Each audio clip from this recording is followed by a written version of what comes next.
कि आप लोगों ने थामा के एंड में यानी क्लाइमैक्स में कुछ नोटिस किया? ये क्लाइमैक्स था या टट्टी?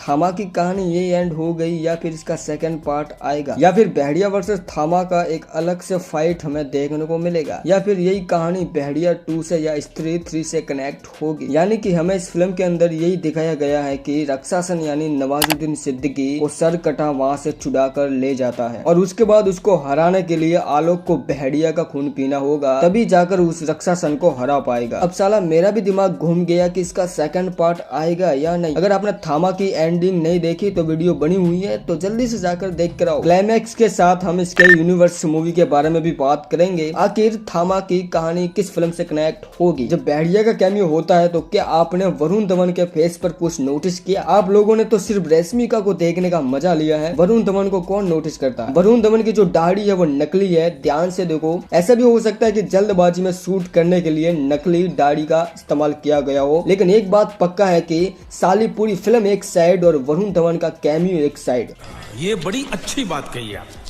थैंक्स बाबू भाई। अब देखो मैडॉग यूनिवर्स की मूवी है तो इसमें कैमियो होना तो पक्का है। थामा के अंदर 3-4 कैमियो होते हैं, एक भेड़िया का, दूसरा सत्यराज का, तीसरा जना यानी भेड़िया का ब्रदर। फिल्म का क्लाइमैक्स भी इतना कुछ खतरनाक नहीं है। फिल्म का एंडिंग और क्लाइमैक्स ठीक है, बट पोस्ट क्रेडिट सीन ने हिला के रख दिया। लिटरली घूस बम आ गए थे मेरे को। यानी कि हमें दिखाया गया है कि फिल्म के एंड में आयुष्मान खुराना बेताल के इलाके में जाता है, वहाँ पर आलोक और रक्षासन की जबरदस्त खतरनाक फाइट होती है। रक्षासन आलोक को पेल देता है। जैसे आलोक मरने की उम्मीद में जाता है तभी रेशमिका जोर से चिल्लाते हुए उसकी आवाज देवी तक पहुंचती है, वो देवी जिनकी बेताल लोग पूजा करते हैं। और यहीं से होता है फिल्म का क्लाइमैक्स और उस देवी की शक्ति डायरेक्ट आयुष्मान खुराना के अंदर समा जाती है। और आपको पता ही होगा बेताल का दिल नहीं धड़कता, लेकिन एक बार फिर से आयुष्मान खुराना का दिल धड़कने लगता है। यानी कि जब कोई बेताल का दिल धड़केगा वही होगा असली थामा। उसके बाद नवाजुद्दीन सिद्दीकी को आयुष्मान खुराना ऐसी बैंड बजाता है ना कि दोबारा कभी दुनिया पर राज करने के लिए सोच भी नहीं सकता। फिर क्या उसे बंदी बनाकर उसी काल कोठरी में कैद किया जाता है। लेकिन कहानी यही खत्म नहीं होती भाई, ये तो सिर्फ शुरुआत है।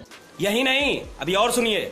ये तो फिल्म का एंडिंग था, बट फिल्म का पोस्ट क्रेडिट सीन तो आपको हिला के रख देगा। हमें वही गुफा देखने को मिलती है जहाँ पर रक्षासन को कैद किया गया है, बट जब वहाँ जाकर देखते हैं तो रक्षासन गायब हो जाता है। जब इस सीन को देखा तो भाई साहब रोंगटे खड़े हो गए थे मेरे। तो रक्षासन को छुड़ाने के लिए वहाँ पर सर कटा आता है। ध्यान से देखो, एक हाथ में कटा हुआ सर है। अब आप लोगों के मन में सवाल उठा होगा कि ये कहीं अक्षय कुमार तो नहीं, और वही सर कटा नवाजुद्दीन सिद्दीकी को आजाद कर देता है। और इस सीन को देखकर तो ऑडियंस ने थिएटर के सोफे तक फाड़ दिए थे। अब ये बिल्कुल सच तो नहीं है, लेकिन आने वाले टाइम में इस यूनिवर्स का असली थॉनेस यानी अक्षय कुमार ही हो सकता है। फिल्म के एंड में रक्षासन आजाद हो जाता है, ठीक है। अब वह बाहर जाकर काली शक्ति पैदा करेगा, अपनी सेना बनाएगा और इंसानों का खून पिएगा और एक शक्तिशाली ताकतवर बन जाएगा। और उसको हराने के लिए बेताल भी नहीं टिक पाएगा। तो देखो, इसको हराने के लिए आयुष्मान खुराना को भेड़िया का खून पीना होगा, तभी जाकर रक्षासन के सामने टिक पाएगा। लेकिन भेड़िया इतनी आसानी से बेताल को खून पीने नहीं देगा। और फिर एक बार भेड़िया की झलक देखने को मिलती है और यहीं से फिल्म का द एंड हो जाता है। आपके दिमाग में सवाल आया होगा, क्या थामा की कहानी यही खत्म हो गई? अब जो इसकी कहानी है वह शायद हमें थामा वर्सेस भेड़िया के अलग से फिल्म देखने को मिलेगी, या फिर ये कहानी भेड़िया 2 या स्त्री 3 से कनेक्ट हो सकती है। लेकिन मुझे नहीं लगता कि ऐसा होगा, क्योंकि भेड़िया की कहानी और बेताल की कहानी यानी कि थामा वर्सेस भेड़िया की हमें जरूर से